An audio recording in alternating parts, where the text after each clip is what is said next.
Welcome back to the United States, Trey. Well, it's good to be back. Well, we're going to have a great episode today. We're going to talk about a lot of fun, but you had some fun in the last week? Oh yeah, I enjoyed the good weather over in Cabo San Lucas. It's a lot hotter here in Texas right now, but yeah, I had a blast. It was so much fun. So did you swim in the ocean there? I didn't swim in the ocean. Where we were at, the resort was right next to the riptides. We did a couple boat rides, and I did go down and walk in what they told us not to do in the ocean, but I was next to this huge boulder that I knew wasn't going anywhere. So worst case scenario, I just climbed the boulder and jumped back onto to not wet sand. Well, you worried about sharks there? No, not sharks, just the riptides. Okay. Yeah. So was there some cool pools there? They had, the pools are really awesome. They had, bars on every single one, and it was really cool to see just all glass tile pools. There was a lot of delamination at the pool I was at, which I can't stand it. Just being in the industry, just seeing it, I was like, man, they need to get this fixed. But yeah, it was very beautiful, regardless. Yeah, so we got to go to the beach as well, but we were on the opposite part of the country. We're in Florida, and we had riptides too, so we were told to stay out of the water. So we got to stick our feet in the sand and enjoy that. So it was a good time. No swimming pools where I was at, though. Yeah, good. Yeah, it's wild. I've been seeing videos of like not shark attacks, but just sharks like swimming on the right on the shore, like where people will just walk to get their ankles wet. It's wild. So yeah, there was that was where we were. Was where some of that occurred. So we've got a really cool podcast today. I'm glad everybody's here for this afternoon. We're going to talk about some fun. Lots of fun that can be had in a swimming pool. We're going to talk with Phil of Riverflow Pumps, who is the king of water movement in the residential pool industry. Actually, not just residential, but commercial as well. Yep. Me and him have a long history going back for my first Lazy River project 12 years ago. But let me read a little bit about Phil before he gets on here. Phil is the senior partner of Current Systems, Inc. and the owner of Riverflow Pools. The services they provide is pool design consulting and Riverflow system supplier. Phil worked in the construction industry for over 30 years in high-rise development, historical preservation, and office and warehouse and multi-family development. He's got into the water park and commercial swimming pools and residential swimming pools over 15 years ago. He's a sponsor of education through the Genesis Group. He's a gold sponsor. He's also a sponsor with the Master Pool Guild. He's an APSP member. He also was a sponsor for the $1 Million Pool Challenge, which is a design challenge that I help run with Reed Schindler. He is a happily married man for over 30 years, has 2 daughters. He has a number of grandchildren, which he did not put down here, and I'm not sure exactly the number, so we'll ask him about that later on. He resides in the Florida Keys during the summer, and the rest of the year resides in San Antonio, Texas. One of Phil's favorite One of Phil's favorite sayings is water brings health and happiness to all, and current triples the fun. So that's what we're all about today, is going to have a lot of fun. We're honored to have you today. Yep. We wish that Peter could be here as well, but we'll take all the knowledge that you can give us about lazy rivers and current and whitewater and all the fun things that we can do in a swimming pool. So it's always interesting to me to find a little history to begin with. So how in the world did you go from doing high rises and, historical preservation and all those things that you were doing earlier in your career for the first 30 years? And how in the world did that swing to swimming pools? So it's also a pleasure to be part of this presentation today, and it's great to tell the story how we did this. And basically 21 years ago, we bought a home with an existing swimming pool And we're swimmers and snorkelers, and we love being in the water. And so we wanted to add current to our pool. And so we did some research looking across the country who made current. And we found this company in California. And we got a hold of some engineering design work. And I shared it with a hydraulic engineer and said, hey, is this going to work? And so basically, my wife and I decided, yeah, we're going to go with this system.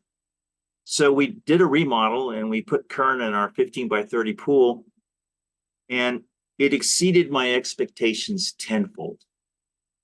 And I said, every swimming pool in the country should have the option to have current. So I picked up the phone and I called Peter Davison 21 years ago. And I said, what are you doing?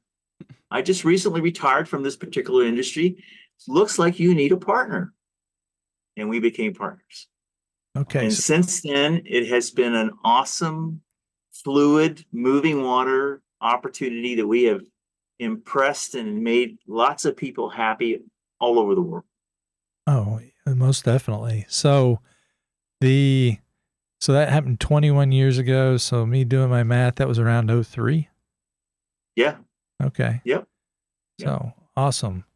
So I found you in the pool show. So I go to pool shows. I'm always like a dog hunting a bone, wandering through the aisles, looking at different things and stuff like that. And it was like, if I can find something that I don't know what it is, I think it's cool, especially if it's cool, then I'll stop and try to investigate. And so I was walking by a booth and my head turned around and I was like, did I just see what I thought I saw?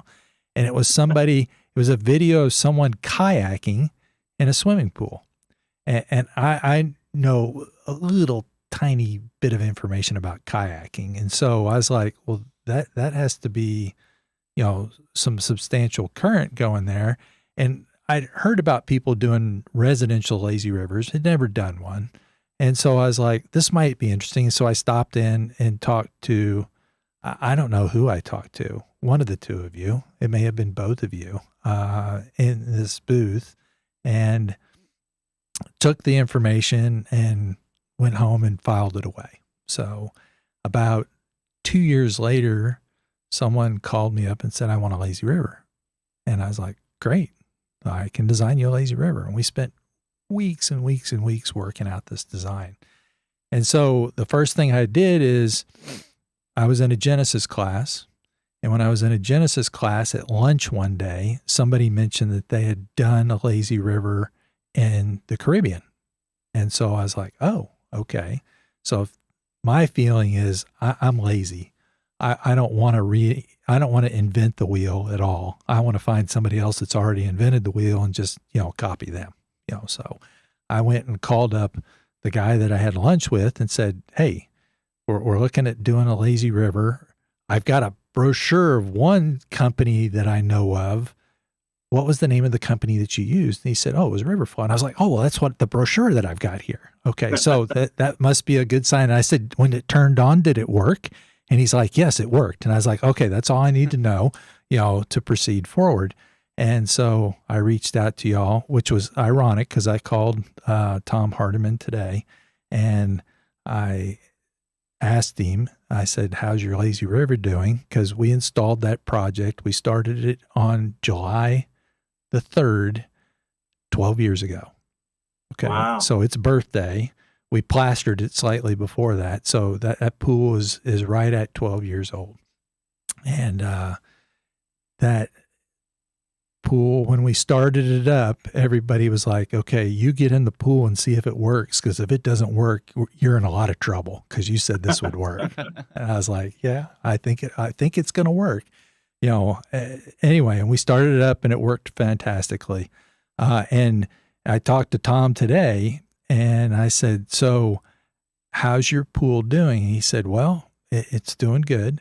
And I said, how are the pumps worked? Because they're over 10 years old at this point in time. And he said, well, last fall they started to whine a little bit.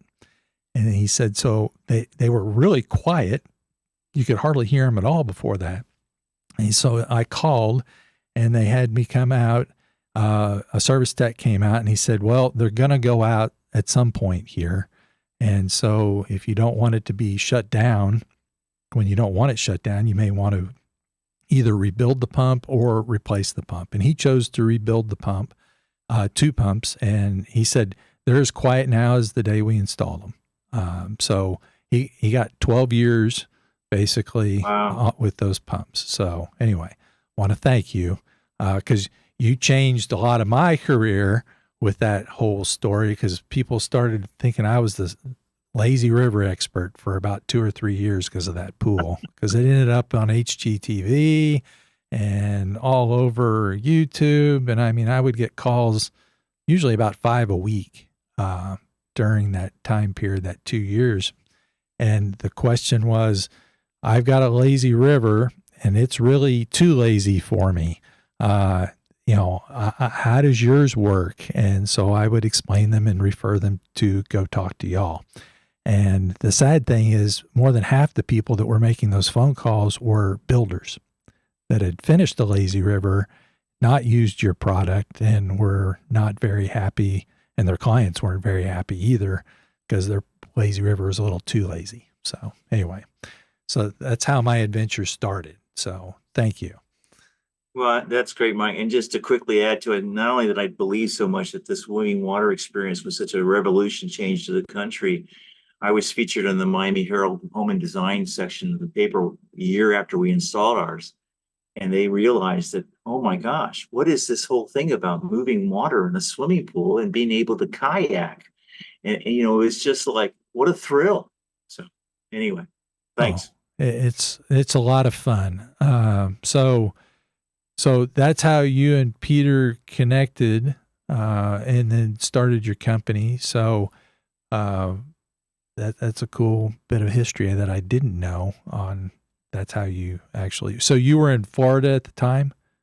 Yep, we own a home in the intercoastal, and my wife and I just bought this home, and we were ready to do all the renovations. And she's a big swimmer too, and so it's like, we got to have moving water, and so be it. Well, if she wants moving water, then she gets moving water, right? You got it.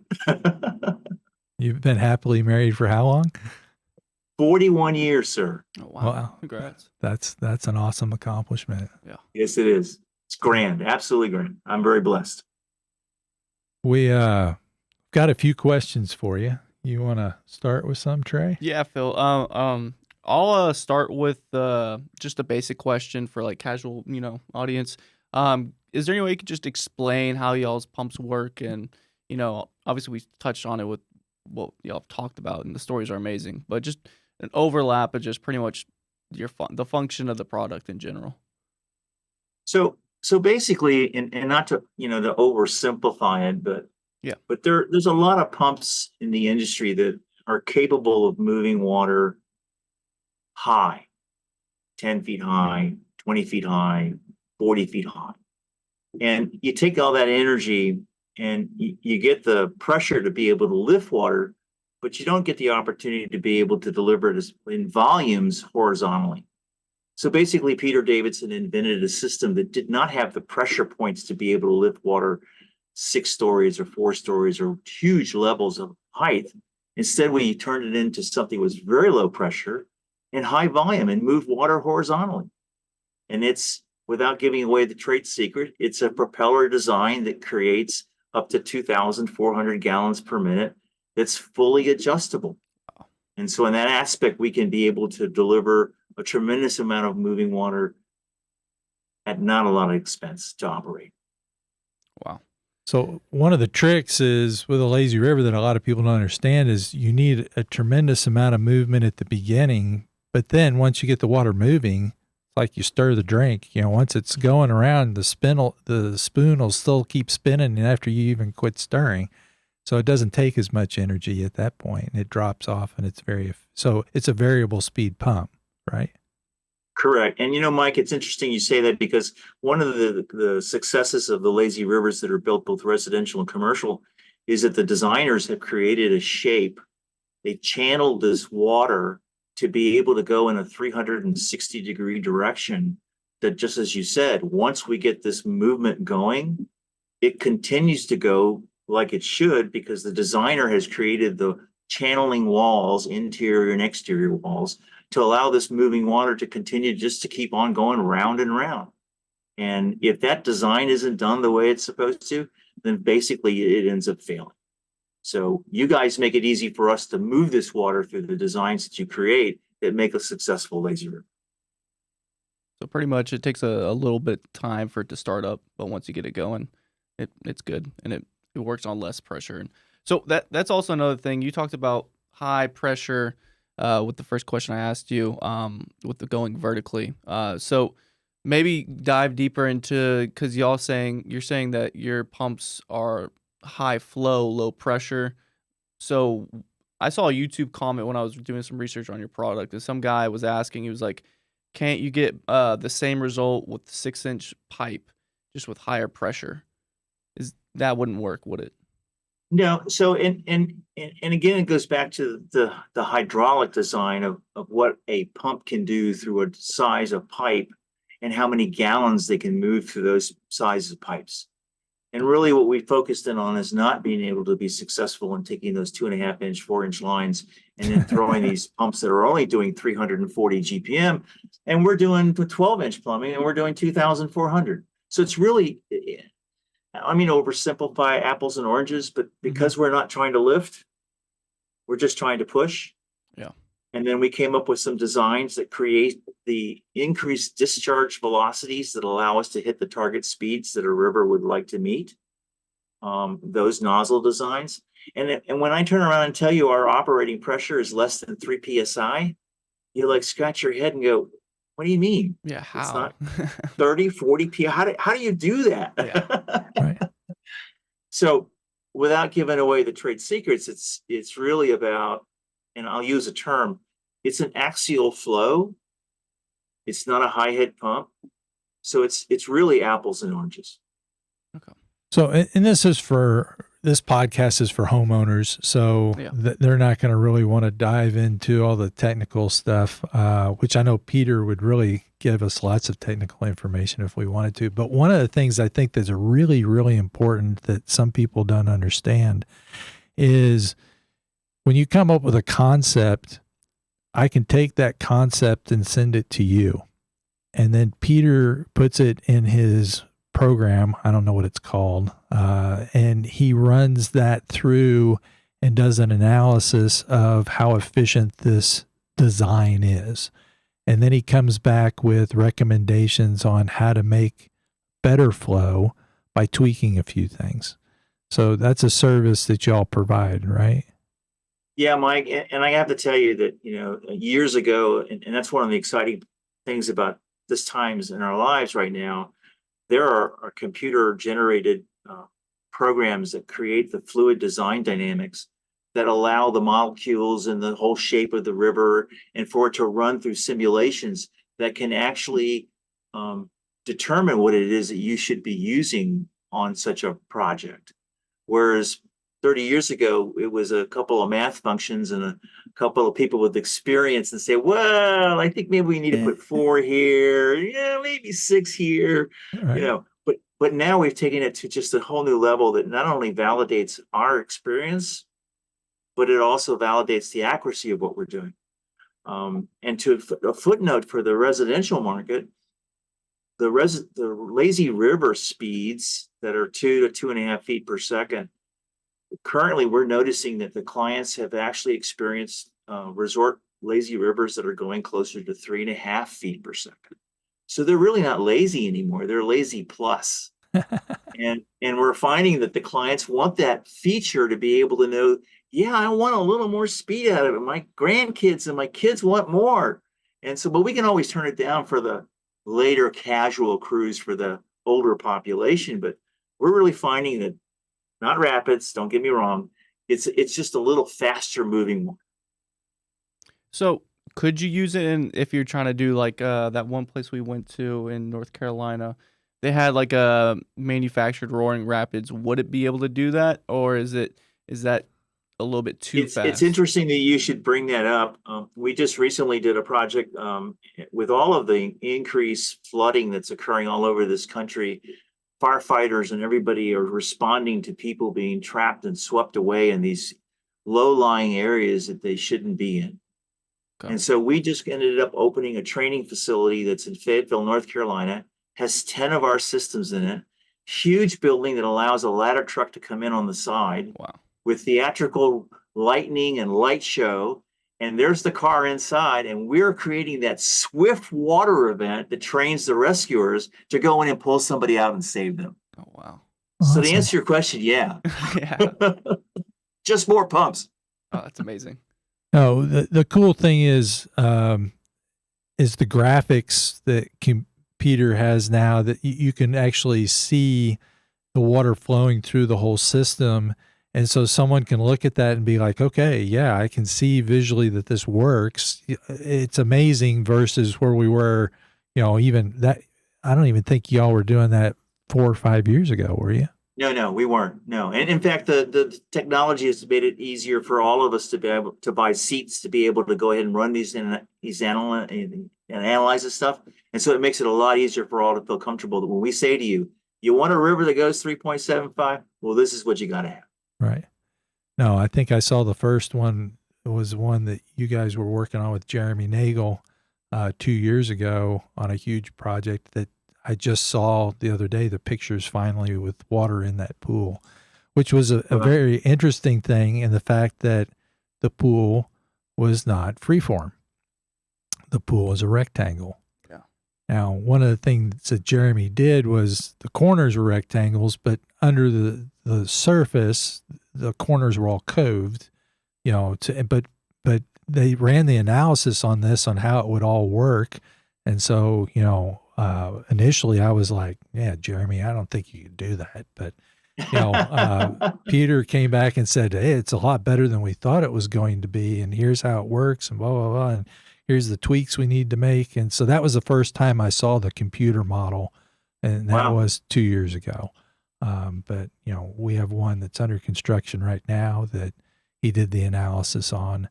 And it was pretty cool. We tweaked a few things, but it's a great deal, Mike. And not only that, we did a one in Orlando. It's an Airbnb. It's from the sky. It looks just like a pool table. And the 8 pockets are on each one. And they did the same thing as you describe it. The corner pockets were under the water side were actually radius curves so the current could go by. Oh. And yeah, it works great. Yeah. So it's amazing. From a design style standpoint, most people think of lazy rivers and they think, boulders and organic and, palm trees and bananas and all that kind of stuff, which is what my first lazy river looked at. But you can do some pretty cool modern designs today that fit and still work with that whole situation. So yeah, I think I saw didn't Danny Wang have like a Star Wars inspired lazy river that he's doing right now? Yeah, there's all kinds of different styles. So yeah, I think that's under construction right now. Yeah, that's pretty cool. But well, you talk about on the lazy river side, there's a really great one that we talked about the kayak earlier. Mm-hmm. There's a job we did in New York. And it's a very famous one. I mean, we all know it. It's the 90-foot long violin. And the client at that time approached us and said, I want to be able to kayak in the neck of the violin. And so that's how we got involved in that. We created the current that went through the strings of the violin and he was kayaking. That's awesome. I have a question. So since we're talking about different design aspects with the lazy river, and I know your product is worldwide, do you see any crazy design styles or any examples you want to point to that you might not see in the States? Well, I can tell you internationally, we did a project not too long ago where the client really wanted to hit some incredible target speeds. Okay. Close to almost 5.5 to 6 feet per second. Oh, wow. Okay. And so in that project, the designer, again, had to make sure that, and that was Andy from Aquatics Consulting, they had to make sure that the shape and this velocity of those waters going around that lazy river were going to be able to stay in. Yeah. Right. And it was built on the side of a elevated like cliff. And they even had to go one step further to make sure it was only the husband and the wife. They had to put a special thumb control situation where to get those higher levels, only the two adults had the authority to be able to raise the speeds to those incredible action. Yeah. You know, in the commercial world, they're all looking for that extra faster moving current. We have a whitewater event that occurs in the project in Atlantis Phase 3 in Dubai. We've got whitewater events in the Margaritaville in Nassau, Bahamas. Clearly, they're trying to attract another level of client that's looking for that exciting, thrilling, screaming, and sometimes scary event. So along with that question, Moses, I've got several people that send in questions for me to ask, and he had one question. He was curious what country had the most pumps in it besides the U.S. You know, it's a good question, but Mexico, with the number of resorts that Mexico has, I mean, we did the Nickelodeon project in Mexico and Cancun. The longest lazy river in Latin America, which is over a mile long, is in Jungala. Oh, wow. It doesn't mean anything to a client, but there were 44 units on that job, Mike. That's a lot. Wow. That's a lot. What do you think the average customer has in their pool in, like, say, Texas? Just a regular lazy river, nothing too. You know, Texas is a great state because we've got enough land. Yeah. Now, I can tell you that, you know, and I, not to be name dropping, but, you know, in New Braunfels and Austin, Houston and Fort Worth and all over is Texas. You know, it's just amazing. Lubbock. I mean, the number of people that are putting in 300 to 600 foot long private lazy rivers in their backyard is amazing. So do you think they would have maybe like 2 or 3 or 4 pumps on average on one of those jobs? Yeah. Compared to like you know, 44? just as a rule of thumb, 1 per 100. You know, Okay. I mean, that's a real rough number to say. It really is about the design that someone wants to put in a curve here and a curve there. Well, that's going to slow it down. But yeah, that's typical. Okay. So when I was doing a little research, they were talking about dead zones, and is that a hard thing to remove, or is that pretty simple now with the advanced technology? Like just having a dead zone where it's really some maybe corners or something like that don't get enough pressure. I think that's what they were talking about. Well, I'm going to speak to what Mike said earlier, is that what we've been doing the last few years, we've been able to take the design criteria, run these models, and we can actually predict, because of this particular shape design, it's going to create some recirculation in this location. So we really need to modify the way the walls are curving the current to go in that direction so that we eliminate those places where it does what we call recirculation. Okay. Yeah. But having an eddy in a pool, I call it an eddy because I'm used to dealing with rivers. So, you know, eddies are a good thing when you're backpacking. You want to find that when you're crossing a swift river so you don't get beat up too much. So, but that's where you want to put your steps, right? So as someone enters the river or accesses it, you don't want it going full bore right in that spot. You'd like to have a spot that, you know, the currents does slow down and you can ease into it a little bit better and exit out of it, correct? Yeah, the on the design side, the client doesn't want to get down 3 steps, try to get on their tube, and already they're taking off. Yeah. You want to make it so that it's easy for them. Then get to the 6 feet per second, right? Yes. So would the deepness of the water level, I'd imagine that would affect the speed as well. Because if you have the same pressure or flow going through the same width area and it just gets deeper out of nowhere, I feel like it would disperse a little bit. Is that correct? Yeah, that is very correct. In fact, a lot of the projects get designed. You know, in my definition, a lazy river is a course that is a closed loop. It goes 360 degrees and it's in a channel, as Mike says, it just starts going and then it stays going. Well, a lot of people are doing what they call combo current channels in open bodies of water. Okay. And so the minute you relieve those open areas, all of that momentum and energy starts to dissipate.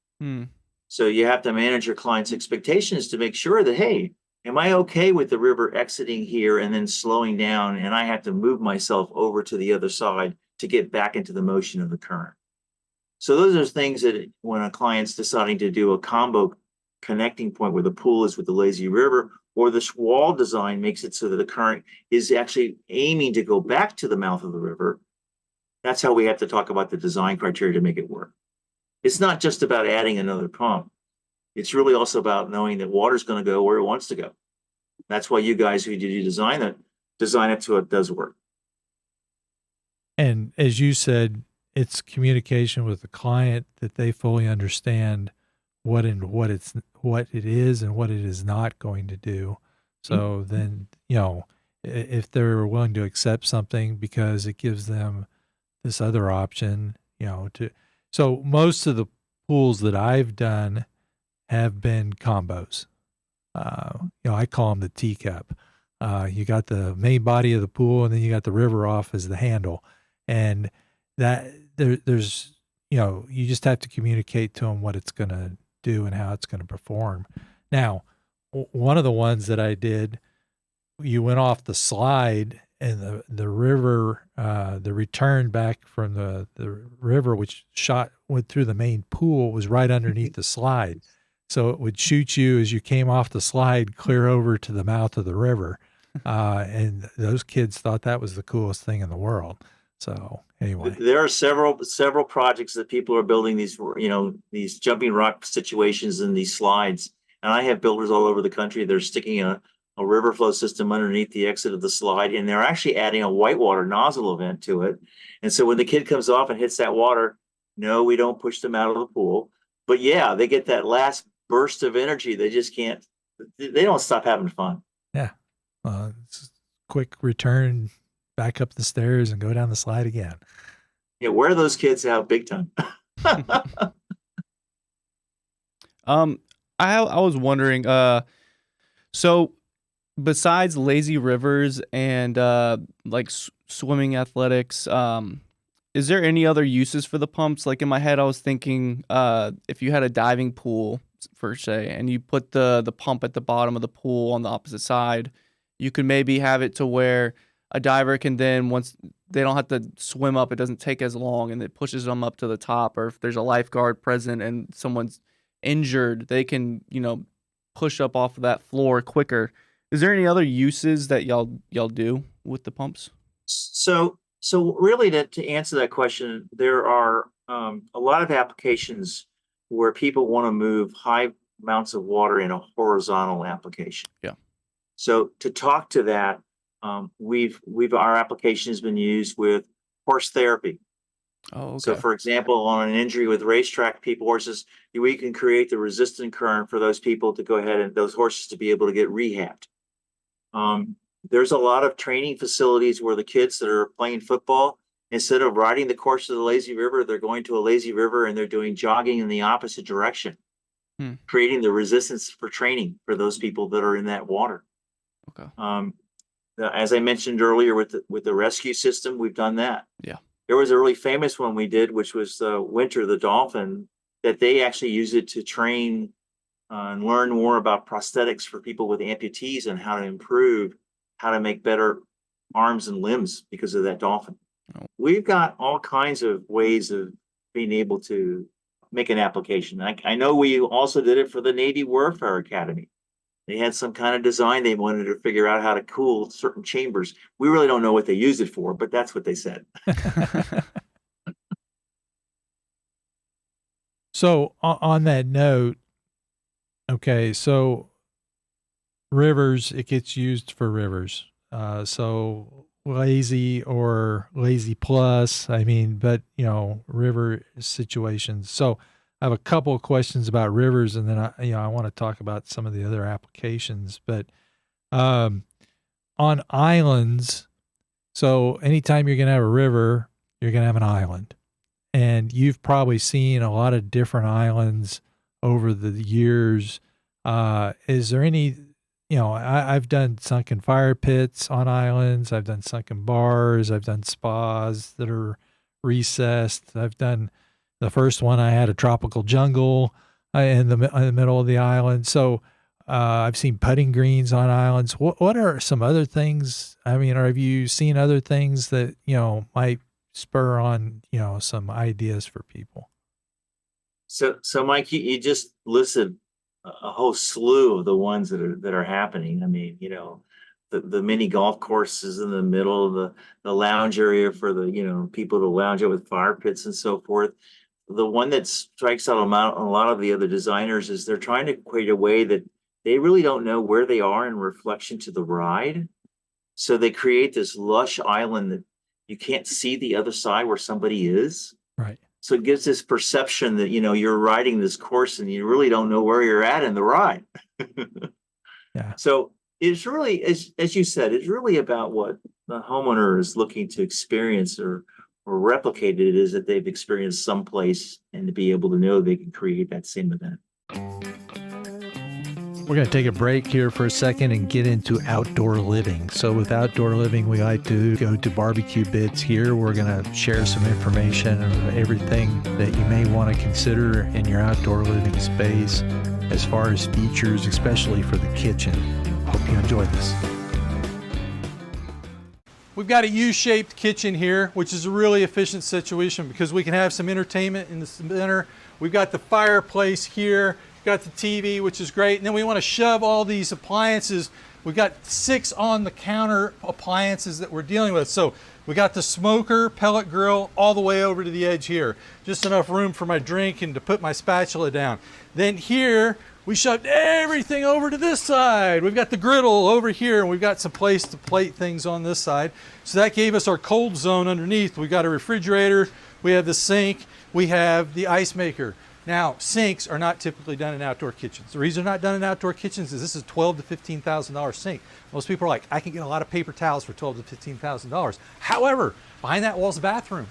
So I already had the grinding station, I already had the water, already had the sewer, so sink's not as bad. So we put it in the middle here so we have some prep space and serving space on either side. So we come over to this side of the kitchen, we shove everything to that side because we want a big grill, not a little grill. We want big enough space to plate all these steaks and all the fun food we're taking off of. So we came in here with this really nice Blaze 48-inch unit. And then we came in space so I could put my spatula in my drink again. And we came in with a double side burner. So we've got all this stuff in this small space, but they wanted a pizza oven. What are we gonna do? There's no room to put a pizza oven here. It's gonna clutter everything up. So we shoved the pizza oven into the bathroom.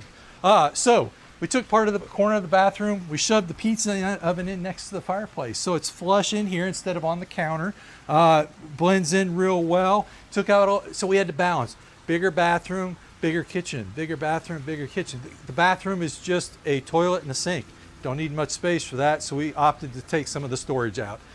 Pizza is much better than bathroom. Okay, so this is down in this space. So let's continue to walk around and we'll look at some more stuff. So I hope you enjoyed the barbecue bits that we just featured today, and we'll have more coming up next week. If there's something in particular that you're interested for, let us know, and we'll get back into the episode now.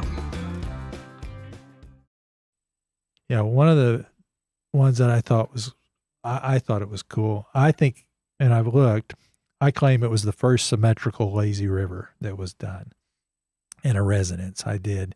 And it had a full cabana and kitchen and fireplace, and the spa was in there as well. And so it was all in the middle of the island.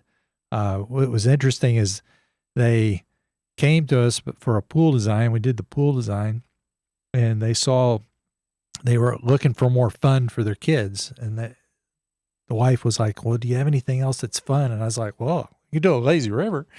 And so I gave her the video link, and she went home and showed it to her husband. He's like, oh yeah, we're doing a lazy river. Well, the cabana was already constructed. Oh, wow. With piers underneath it, as well as 2 flanking shade structures off it. So we had to come in and tear the piers out for the 2 shade structures that were on the sides, because I was like, I can't incorporate it. But we basically left the cabana where it was and then built the whole river around it. So it was a pretty fun, and it is perfectly symmetrical. So it's very much more of a modern look than some of them. But yeah, the first one I did was you couldn't see where you were at all. And I've had a lot of fun, when I rode on that lazy river, riding through the bananas and the waterfalls and, the palm trees, and you can't tell at all where you're at. Yeah, Because it's a great experience. It really is. You can only see part of it at a time. So, the bridges that go over rivers, I know this has nothing to do with your knowledge base of creating pumps to make this work, but is there any cool things you've seen with bridges that? You're very true. You come to us and we'll make sure your water moves right. Okay. When it comes to the bridges, you guys decide what kind of bridges you need to have. I'll be all fair. That's your forte. Okay. Well, I'm just trying to, learn where I can. So one of the things with the rivers, do people, I've always put the pump above ground, but I know some people sometimes put them in a vault. Yeah, our systems can be installed both vertically or horizontally. It's really about the overall finished design that what people want to experience and see. The visual aspects of how a project comes out is important to a lot of clients. You won't hear our systems when they run. That's probably the amazing part. It is. But you do have the option to go horizontal. It's a little more expensive to go that route. But yes, we can do that. Okay. So to put it in a vault, it would be horizontal instead of vertical. Okay. Yep. Cool. Yep. Trey touched already on pipe sizes. I do have one question about pipes because it just popped in my head when we were talking about that being able to be mounted both ways. Are 90s on this system ever? Because I feel like that would mess up the flow. Or are 90s good, like sweep 90s, for instance? It's to go back to the hydraulic side of this design. When you have a lot of pressure, you can work your way through these 90 turns. Yeah. You don't have a lot of pressure, it makes it more difficult. So the answer is that the more times you can do sweep 90s, the more times you can do 45s, the velocity losses are no longer as big as they are. Okay. So we don't encourage to use any close radius 90s so that in fact you end up having the highest opportunity for flow rates. That makes and sense. we work on helping that design layout as well. That's one of the things we offer as a service to make sure that the plumbing design is going to meet the performance of that pump. Okay. Yeah. So that was, at the very, 12 years ago, you were helping me with that. I was like, let's put the pump over here. And you're like, no, you don't want to put it 25 feet away from the pool. That's not really a good idea. We need it a little bit closer for it to be a little bit more efficient on how this all works. So the graphic that I think is the coolest to show how this all works is you guys have a video on your website of the girl that's sitting in a chair underwater. And she has this long red hair, and y'all turn the pump on and blast her, and her hair just all of a sudden shoots straight out, flowing in the back. I said that's I don't know who came up with that idea, but that's we actually that client's in Sarasota, Florida, and for some reason there was a discussion of, do you remember that famous Bose commercial where the guy's sitting in the chair and the speakers and just blowing everything back? Yeah. Well, we wanted to have that kind of same impact to show it. I said, how do we do this? And here was this swimmer. She had this long, beautiful red hair, and she could hold her breath for as long as she could. Boy, did we nail it on that one. Oh, it's great. So I recommend everybody to go to the website and just look at that one picture, and you'll understand that. And that's nowhere near 5.5 or 6, I'm sure. But yes, sir. It's still moving the water quite well. Yes, it is. So are there other things that we should talk about when we're still talking about rivers? Well, I think that the thing that I would just say is that one of the things we've asked clients to do is walk a pace, 75, 100 feet, time it, of what you think is the speed of the tube ride. And what that does for us is that kind of helps us nail down, is the client looking for a lazy river? Mm-hmm. Or did we just find out that the client's looking for rapids? Yeah. and then that helps, because remember that a lot of the clients are coming to us from a resort experience. And just because somebody calls it a lazy river doesn't necessarily mean it is a lazy river. Yeah. So you really want to interview the client's speed expectations. And that's one of the ways that I recommend clients and builders to have a conversation with them. Walk the speed you think it's going to go. And we can then target that speed. Right. So I've been in lazy rivers. There's one at one of the ballparks here locally in Dallas, Fort Worth. And we had the opportunity to go and watch the game in the river. And my wife was like, oh yeah, we'll pay extra to go do that. Let's sign up for that. That'll be awesome. And we got out there and she said, this is the laziest lazy river I've ever seen in my life. It doesn't go at all. And there's a company that, claims, hey, I've built lazy rivers before. I built the one at the ballpark. And I'm like, that's not a lazy river. That's a donut pool that you built. I mean, there's no current whatsoever in there because they were telling how their system was superior. And I'm like, well, anyway, that's what you get with some of it. So anyway, do you have questions about other water functions, Trey? Yeah, but I'm curious because I just got back from Mexico. Do y'all have any lazy rivers in Cabo by any chance? Because that's where I was at. Yes, we do. Oh, you do? Yes. Any particular resorts so I can go there next time? I'm gonna have to. We'll have to do a follow up because Peter's the one that handles that part of the country, Perfect. and yeah, we have several of them there in that territory. Okay, cool. Which that brings up a question. So one of the things, I have a client right now, the one that's under construction. He rented an Airbnb in Phoenix for his family because he wanted a lazy river, he thought. And so he wanted to go take his family and experience the lazy river for spring break one year. And so they rented this thing, and we were in the design phase, and he called me up and he says, lazy rivers suck. And I'm like, what are you talking about? And he said, well, there was this really cool cave that we jumped off of and a deep diving well and all these things, but we hardly, this thing hardly moved at all. And I was like, take a picture of the pump and send it to me. So he sent me a picture, and it was not your system. Okay. And I said, well, here's the problem.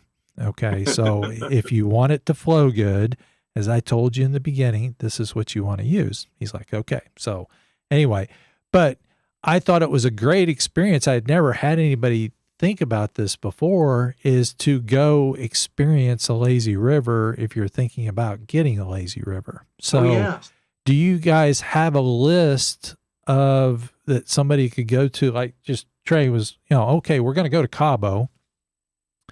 We'd like to check out a lazy river, so we know this resort has one. I mean, does that exist where y'all have a list? Oh yeah, there are several very successful hotels that we've done RV parks all over the country.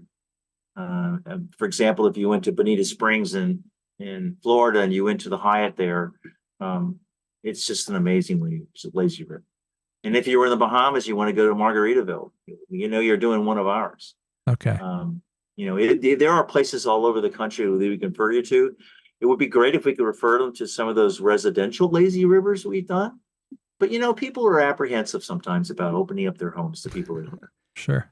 I actually found out before I left to Mexico, I was hanging out with my girlfriend's family, and I don't know why this popped up, but someone searched like an Airbnb style rent a pool, and people rent their backyards out for like 2 hours, 3 hours, which is really, it's why I had no idea either. It started in COVID. Yeah, it's a whole service that, in fact, some of the guys that do service, they hate it because these people may rent their pool, Friday night, Saturday night, Sunday night, and it gets trashed. Yeah. And then they're coming in to try to clean this thing, and it's had 150 people, bather load, type thing. But yeah, that's a thing since COVID that people rent their pool out. So didn't know it existed. Yes, it does. So okay, cool. Moving on to what do you want to do? You go first. Okay, so I thought it was really cool going back to the kayak, in kayaking, that you have the capability of doing whitewater application. And so the University of Minnesota in Duluth had a YouTube video on, them out there, using the pool and the current and all that type of thing. And they were trying out all kinds of things, besides a kayak. But anyway, you want to kind of expound on how people use that? Yeah, so they really wanted to come up with a course curriculum that they could actually use their remodeled pool that they had at that school for so many years, and increase some opportunities for the students to learn some other things that they wanted to learn. And so they ended up involving us in design and giving them the opportunities to take nozzles at a higher level and a lower level to be able to get them to produce the kind of resistance that they wanted to do in kayaking, and how to get on a surfboard, how to swim into the current as a swim in place application. Yeah, it's great. So you said the remodeled pool. So this product can also be applied to remodels, not just new construction? Oh, yes. Okay. There's a lot of projects that people end up buying a home, and they're going to go into it. They have an existing swimming pool and they want to add something to it. Mm-hmm. Nothing keeps us from being able to add it. Well, Nope. and that was your first, that's how you got into it. That's how I got into it. It was a Right. remodel. Okay. Yeah. Yeah. So I again, trying to think, because we're trying to find all kinds of ways to have fun. Is anybody ever used this?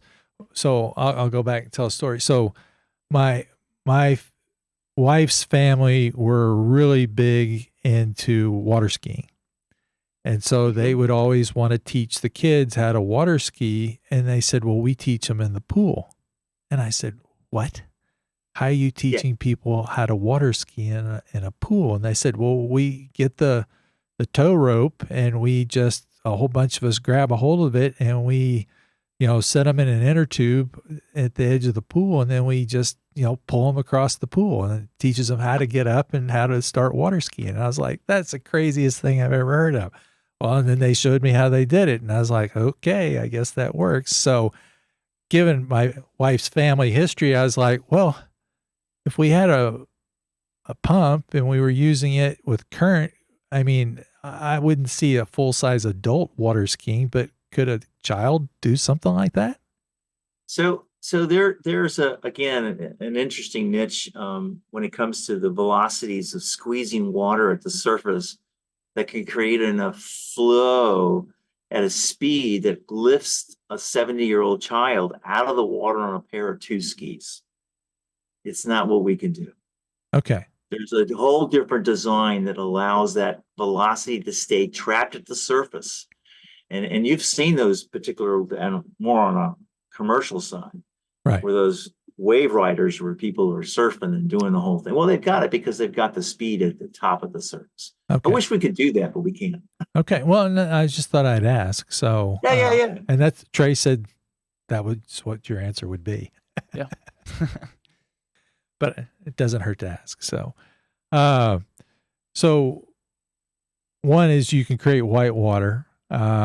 So is there, and you mentioned putting in the nozzle at different depths. Is there a different nozzle type that goes on for that type of application? Yeah, there's different ways of squeezing the current, just like you take on a garden hose and you go ahead and want to squeeze it down so you can get that faster acceleration or that more agitation towards the surface. And so depending, again, what the client's looking for, we can adjust those things so that they can, in fact, deliver that kind of experience. There's a really good home development in San Antonio, Texas called Esperanza. And they built a community's lazy river instead of just a community pool. And the developer decided that he wanted to have nothing but a whitewater event.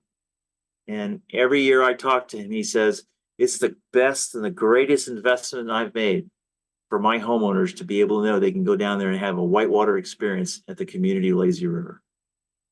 Cool. Now, one thing about this that I think is really cool too is just current to swim against. So, I mean, there's all kinds of systems that exist out there to create flow for people to swim in place or swim in a smaller pool. The very first one I did was for a triathlete. He's like, I'm not going to build a 75-foot long pool, but I need to train. How can I go about doing that? And one of the things that's, I think, cool about your product that's different than others is the smoothness and the turbulence that it's free of. There's not a lot of bubbles in the water. And so when you're trying to swim against this is nice, and the current's wide. It's not a narrow little thing. It's a really nice thing to swim against. Yeah, it's an interesting comparison when it comes to swimming in place. A lot of the swimmers have been in the ocean. A lot of them have been in rivers, and they want to swim in something that creates that kind of resistance. And since we do not have pressure like we do, we don't have any aeration. We can replicate the closest thing to a natural current that's moving in the ocean for them to swim against. And then, of course, the fact that we can deliver the volume that we can, there's a standing sort of like bet that I have with my clients that if they can stay stationary in my current for 5 minutes at full speed, I'll write them a check. And I will tell you that for 20 years to this date, I've never written a check to anybody. The way that y'all's like setup is when you have a, what would you call it? Like when you have an athletic purpose for just swimming against a current, it's aesthetically pleasing too, because you don't have a bunch of bells and whistles that, you know, scream that's what this is. It still blends in like it's a normal pool. People still get that aesthetic when they look out and enjoy looking at their pool. Yeah, I've had a long conversation about the absolutely gorgeous swimming pools that people design all over the country that are just picture mirror reflections of the sky and surrounding lighting, and they're just all stunning, and truly they're just gorgeous works of art to look at. And I say, you can have both. Mm-hmm. Turn it on, and then you can turn it off. You can have the enjoyment of the client that can utilize both the beauty of what they design and also the moving water experience. There's a client in Atlanta who had a 40-foot long infinity edge pool, and the husband wanted to have a resistant current to swim against, and the wife wasn't so keen on it. And anyway, so they built it and put it in, and the wife turned to the husband later on and said, "Why didn't we put 2 of these in?" So I'm wondering, did they put it on the dam wall where he was facing the scenery of the negative edge, or was it towards the house? I'd imagine. Parallel. It was actually in line parallel with the 40-foot long edge. Okay, that's cool. And it was just, and the funny part is there was a long bench too, and the kids would sit, and the current when it was coming back and moving around, and this is what the kids said. Yeah, they just loved the way it tickled their toes. That's cool. It's a very clean installation, and the fact that your pump is removed from the body of the water, and yep. you have something that's, you know, truly does not take away any whatsoever from the aesthetics, but, you know, then can give you lots of fun. So we do a lot of projects today that, you know, are people that are building backyard resorts to bring their grandchildren to visit. Mm-hmm.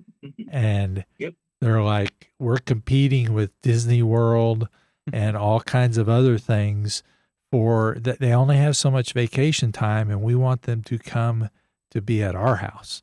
And so therefore we want to create a space that they can have a lot of fun, but they're only going to be here for maybe a week or so. And so we don't want to build it where it's unattractive to us the rest of the time. And so this is a really great product that can create a lot of fun and a lot of activity, but then, you know, you still have a beautiful place. So, you know, like you said, you can have your cake and eat it too. Yeah. And you know, Mike, we get to be the best grandfather and grandmothers for our kids. You know, they turn around and say, "Oh, that's the best swimming pool around."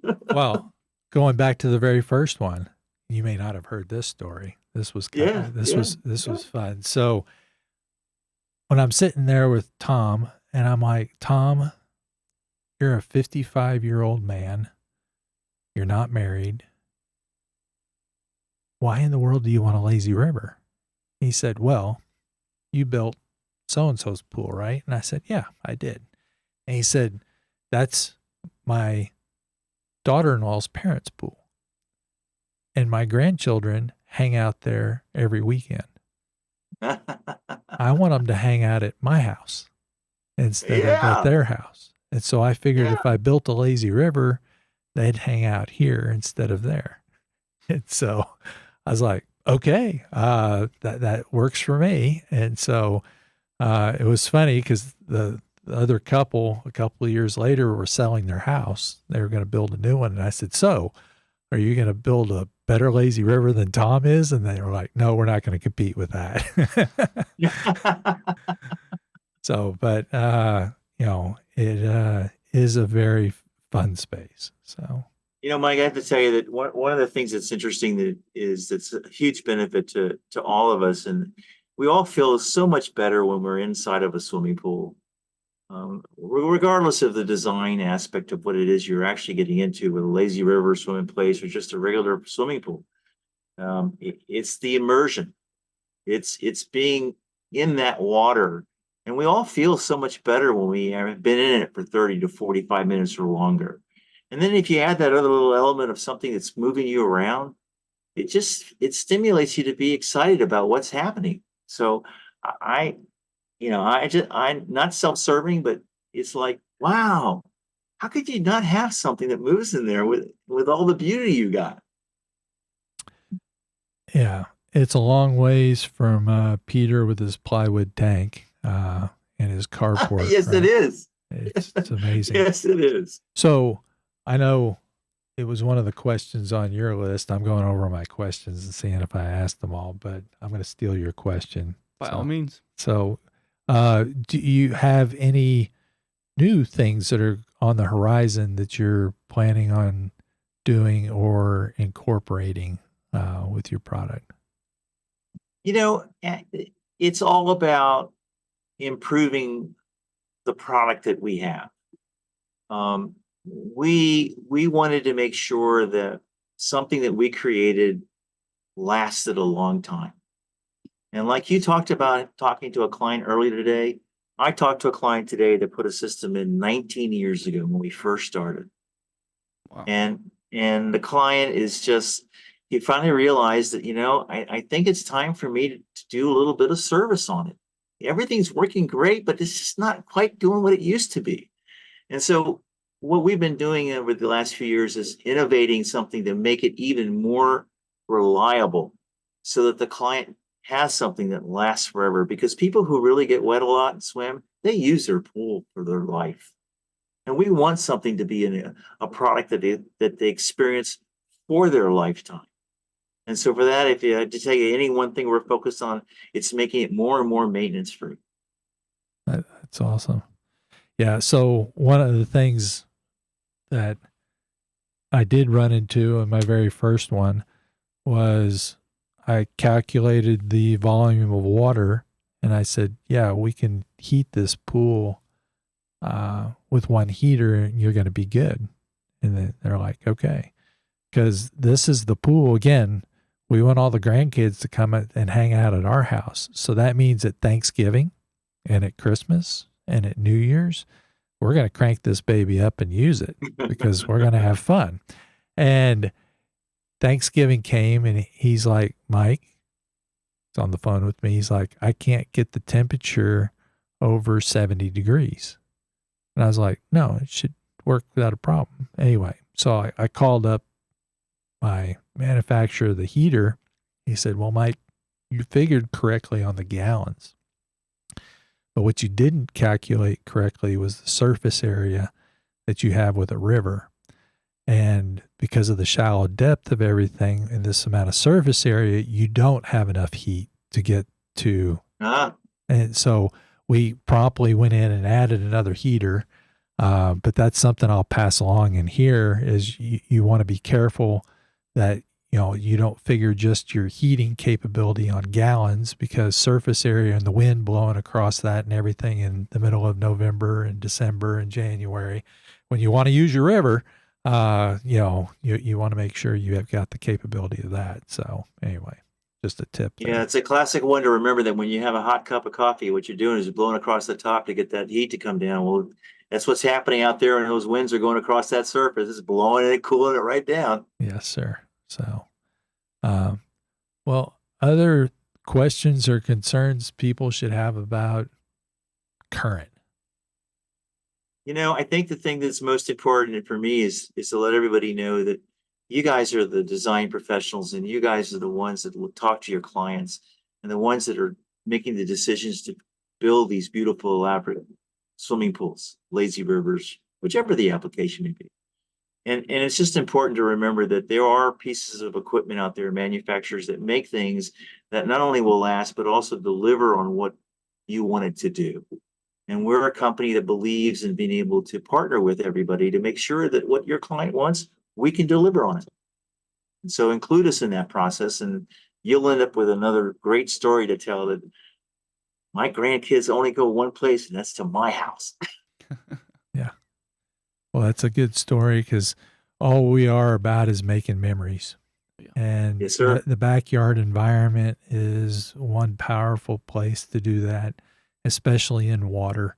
And, that's the thing people realized with COVID is, gee, I'd like to spend more time out here, and I'd like to have more fun. And it's a lot more fun to come out every evening and make more memories than go on vacation twice a year, somewhere. Agree. And Agree. so by having these wonderful places that are in people's backyards, you've got more memories with your family, you got more memories with your friends, and, you have great life experiences. So thank you for, again, providing that opportunity for us. Well, it brings me great joy every time I get a chance to talk to someone who's had all that fun and tell the story about, it's the best place to be. Yeah. Yeah. It is truly a great place to be. So with that, if you could, we'll provide contact information so people can reach out, and if not homeowners themselves, but designers they're working with, to reach out to you. That would be what we'll provide in the podcast Description. There we go. It's been a long day.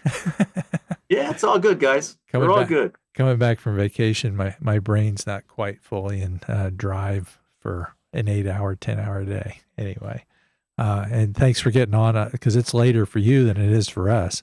So this is something that I enjoy most dearly, and it's a lot of fun for me. And I'm glad I'm part of an industry that delivers such memories and joy to everybody. It's great. I love it. So the next time, if someone in the industry is trying to find you, would probably be here in Dallas at the International Pool Show. We all be here? Yep. Okay. We should be. And so if you're a designer and you're wanting to meet them and get information, although you can pick up the phone and reach out to Peter and Phil, and they're a tremendous resource of how to create fun in the backyard. So thanks again, sir. We'll look forward to talking to you some more soon. Thank you, guys. Thank you. Great time talking with you all. Thank you. Okay. Take care. See you. So that was a lot of amazing information. So just to go over a few things, what were some of the things that you thought were really interesting? I think the overall amount of applications you could use this product for. So you can go from, multiple applications are going to be just the basic swimming in your pool against a current for exercise, to a lazy river, to a not so lazy river, obviously with the speed that they can do, to horse therapy, to swimming against the current of the lazy river, to to simulating high currents for rescue personnel. There's all kinds of applications how this could be used. So it's really cool how wide the market is. Yeah, I thought one of the things really cool that he mentioned was the figure out the pace that somebody wants the river to be and have them walk at what they thought the pace that they wanted the river current to be. So they had a point of reference if they wanted a lazy river or a lazy river plus. Yeah, maybe they run their pace. Yeah, well, then that's probably something that's not going to work real well. But that was really interesting. Also, I like the, he talked about the 100-foot rule of thumb, one pump for every 100 feet that you had of river, if it was a closed loop, which I'll touch base on what that referred to in some shapes here in a minute. What else? The energy efficiency is really cool so it takes a little bit of time for the river to get started, but once the river is going and with the technology they have to map it out digitally to know, to minimize dead zones and just increase the overall efficiency is I think awesome. Yeah. Speaking of electric efficiency, one of the things is it does require, these are 10 horsepower motors and they're variable speeds. And so most of the time you're going to run in low speed, so it's not going to use a lot of electricity. However, to get it going, you have to use it at full capacity, and that pulls a lot of amps. And so one of the things you need to be aware of is how much service that you're going to need. So every project that I've worked on with a river, we've either had to increase the electrical service to an existing home or add electrical service to one that was under construction, which was more than what they anticipated. But those are things that need to be discussed early if you're looking at a project. That's it for me. So a couple other things that I thought was interesting that I wanted to hit on that really don't have to do with the piece of equipment that we're using to create the current, but it has to do with rivers that, someone's listening to this episode, it would be helpful to know. So one of the things when you design it, and you can send your design to them, but you want to start with a minimum of a 6-foot wide river. And the more consistently the walls are parallel to each other, the more efficient the water goes through that system. But you want to create places to recess the steps off to the side, and so you can create an eddy and that effect, and they'll help you with that process as well. One thing that a lot of people don't think about very well is when you're going to create an island, how are you going to drain the water off the island? So in some applications, we're going to do, a putting green there. Well, you may want to drain the water right into the river,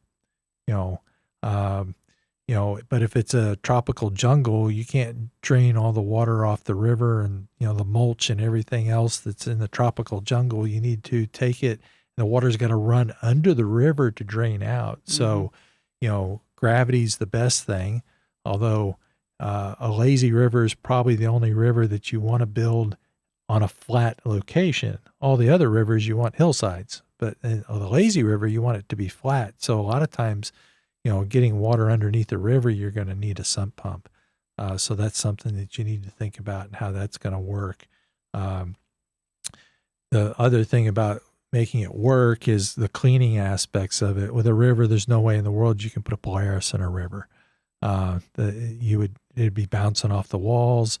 Plus, if you had multiple Polarises in there to make it work, you'd tangle cords up. It'd be a nightmare. It'd be a nightmare. So every river I've ever built's had in-floor cleaning in it. So that's something that you want to consider when you're looking at it. And there's basically, as I described, kind of 3 different types of rivers. He mentioned a loop system, and that's the river that I call the eyeglasses. So as you look at my eyeglasses here, you're going to have one river that's like one lens, and that river is going to loop around and around and around. And then you're going to have a swimming pool that's like the other lens. And then there's going to be the bridge of my glasses is where the 2 bodies of water connect. That's a system that's the most efficient because your current isn't messing with the pool, and your current is most efficient because it's not flowing into the pool. But that's a big pool when you build it perimeter wise to create that situation. So the one that I built commonly, I call it the teacup or the mug, and the fact that you have a pool body, and off that pool body, like the handle of your mug, the river goes off to the side. Now, and I've done extremes to both sides. So the very first river I built was a very small pool. They wanted to play water basketball. That was the function of the pool. So it didn't have to be a really big pool, but the river was quite long. Versus the next one that I built was 100 degrees of that. They wanted a pool that they could do everything in. Volleyball, basketball, massive tanning ledge, deep end. So it had to be the pool was over 1,000 square feet, and the river was fairly small off to the side. So, but in both those situations, we had to have a pump to shoot the water across the main body of the pool, so they could continue to float around on this. So it's just a discussion you have to have on what's anticipated and how you're going to work it. And are we going to try to play volleyball at the same time people are riding on the river, or those two separate activities? All those type of things you got to think through. So the third one, which is under construction right now, I call the donut. The donut has a swimming pool in the middle, and then the river wraps around the swimming pool. Yeah. And so there's a small entrance that you go into to get into the swimming pool. And then inside that, the river wraps around the pool and just a little bit of deck. There's, on this one in particular, there's not a ton of deck. There's a tanning ledge, and there's a place for lounge chairs, and there's a big cave that are all in the center, and then the river wraps all the way around it. So you've got the eyeglasses, you have the teacup, and you have the donut. So those are my 3 food-related things. Our glasses aren't food-related. I'm just kind of hungry. It's dinner. Maybe I'll eat my glasses. Oh, don't do that. It wouldn't taste good. Too crunchy. I imagine you could have a double-decker, too, where you have a lazy river on the bottom level, like a Nile almost, and then you have a raised-up dam wall type deal with the pool. So, yes, you could have the pool in the middle be raised, and it could be a perimeter overflow flowing into the river. I designed one of those one time. It didn't get built, but yeah, there's all kinds of cool things you can do. That'd be the donut, though, in a way. Yeah, that would be the donut. Yeah. So anyway, those are some cool things that I thought that we discussed, and some additional things. One thing I will say is I do have several YouTube videos that go through and show different projects, what we call pool tours. Also, there's several what is it's talking about plumbing and hydraulics and different things that you may want to consider with a river. So those are all on YouTube for people to check out. But it was a fun episode. And look forward to a lot of people having more fun in their pool, whether they're doing a river or they're swimming for exercise, or they're just going to put a current in there to have a lot of fun and shoot people across the pool coming off the slide. So yeah, maybe someone gets a beach entry and just wants to put a nice big pump right there to make it look like an ocean. So who knows? Yeah, lots of fun stuff. So, well, thank you everybody for listening, and listen to Barbecue Bits is going to come up here next and give you some tips on some things you can do in your outdoor living space. If you've got questions, actually we do have a question. Yeah, we do. Oh, so there was a question that someone emailed in, and they were from Sacramento, California, and their question is it easier or more efficient to, when you're considering a pool and you're buying a pool, is it better to look at the gallons or better to look at the square footage? Because some people only talk about one or the other. Mm-hmm. So what's your thoughts? Well, I have a little background in pool maintenance, so obviously if you're maintaining a pool, you'd refer to it as the gallons just because of water. But, I mean, with the story you're talking about with the heater, I mean, square footage is, I don't know. It's a toss-up, but I think square footage, if you're just talking about the overall size of the pool. So one of the things that I've run into over the years is I've seen proposals from a lot of different pool builders. Mm-hmm. And one of the things is on the square footage, they're usually pretty accurate.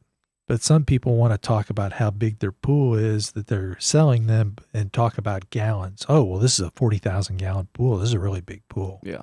You're going to get a lot of fun out of it. But then you go run the calcs on it. It's not a 40,000 gallon pool. No. But most people don't know how to measure gallons, so they can't tell if this was an accurate statement or not.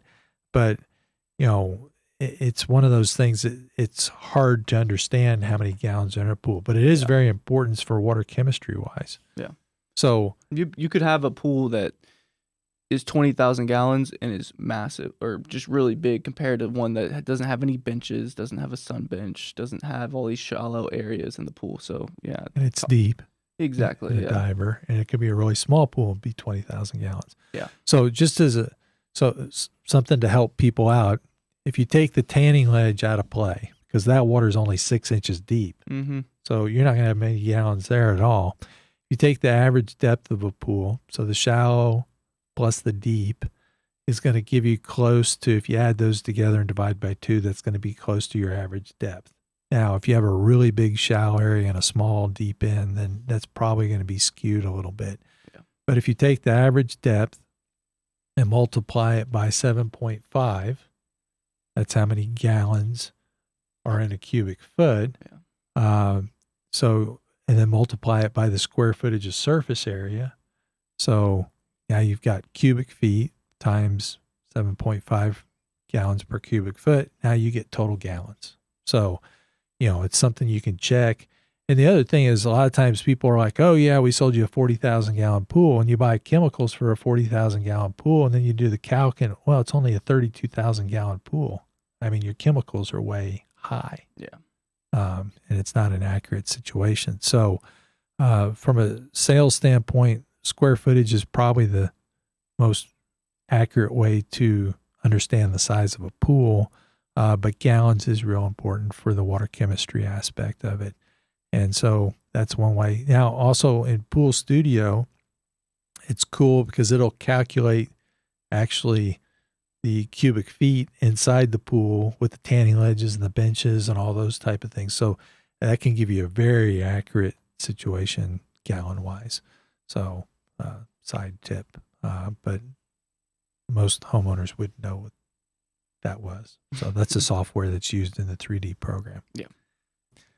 If you got questions, send them in, post them on social media. We're here about helping people figure out what's best for you and your family at your home. So if this has been helpful information, pass it on to friends, share it on your social media, give us a thumbs up. Also, if you happen to scroll to the bottom of the Apple podcast list of our episodes, you can actually rank our podcast as well.